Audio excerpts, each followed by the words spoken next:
Sus películas hablan de experiencias muy reales y de problemas universales.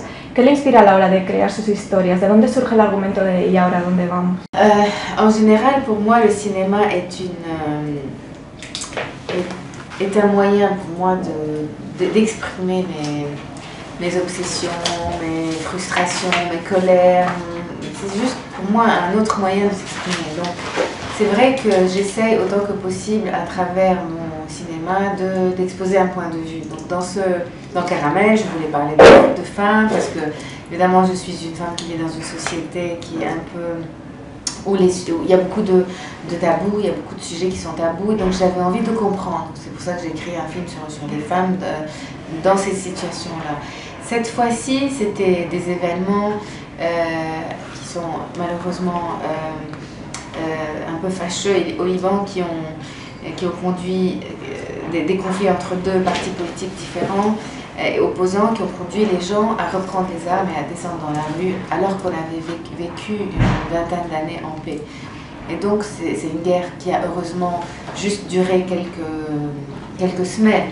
Mais pendant ces quelques semaines, on a vu des voisins, des cousins, des gens appartenant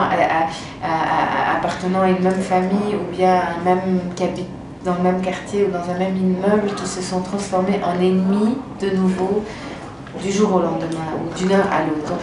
Donc face à l'absurdité de ça, et à ce moment-là j'avais juste appris que j'étais enceinte. Donc je pense qu'il y a un instinct maternel qui pousse à peut-être à regarder le monde différemment et j'ai pensé à cet être humain qui allait naître et je pense que c'est cet instinct maternel qui m'a poussée à vouloir écrire sur les femmes et à vouloir partager un point de vue de mère face à l'absurdité de ce qui se passe. Et d'abord c'était l'idée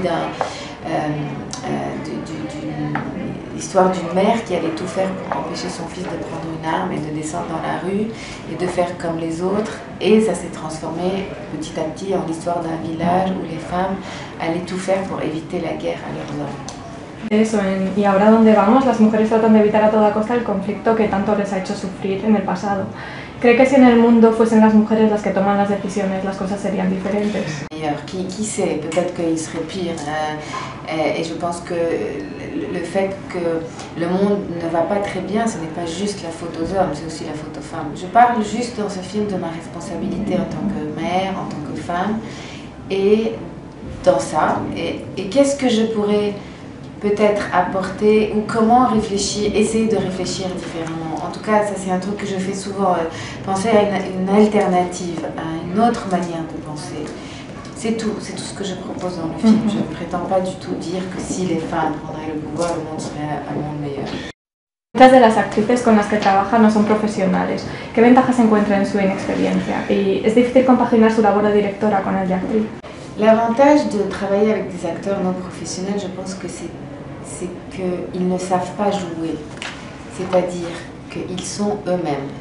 Et c'est ça que j'essaie de rechercher en tant que cinéaste dans ce que je fais, c'est-à-dire j'ai besoin de croire que les réactions, les réflexes, la gestuelle, même les paroles sont des paroles ou sont des choses vraies. C'est-à-dire que j'ai pas envie de sentir que c'est un acteur qui joue. J'ai besoin de croire que ce personnage ou cette personne est ce qu'elle est dans le film. Et c'est pour ça que je choisis des personnalités qui sont très proches de ce que je veux, de ce que j'avais imaginé.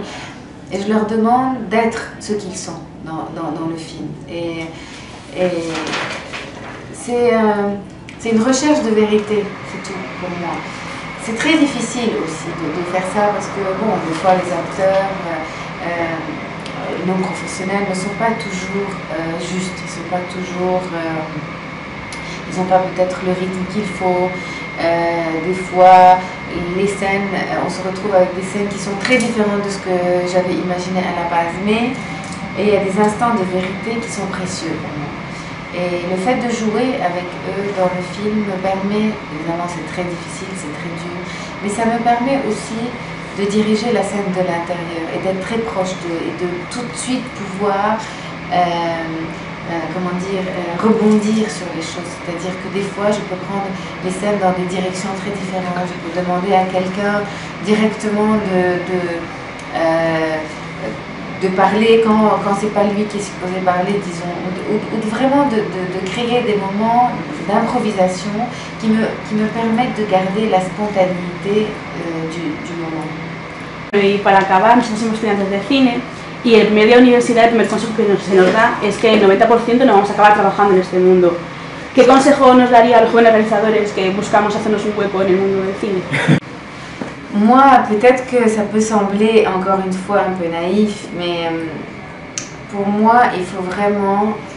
Le cinéma doit être un besoin, c'est-à-dire que ça doit être un besoin de faire du cinéma. Ce n'est pas juste parce que c'est à la mode ou parce que c'est bien de faire du cinéma ou parce que c'est un métier qui fait rêver. C'est vraiment, ça doit être un besoin de s'exprimer ou de raconter des histoires. Ou comme quelqu'un qui, par exemple, un journaliste qui écrit un article parce qu'il y a quelque chose qui le ronge et il a envie de s'exprimer sur ça. Le cinéma, c'est un besoin, ça doit être un besoin pour pouvoir, je pense, exceller dans ce domaine et pour pouvoir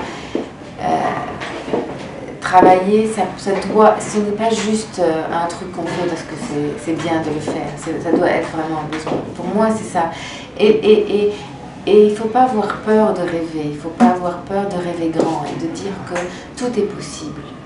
Et dans mon cas, c'était presque impossible pour moi de faire un film. Je viens d'un pays, un très petit pays, où il n'y a pas d'industrie du cinéma, c'est presque inexistant. Et au moment où j'ai fait mon premier film, c'était vraiment presque une mission impossible.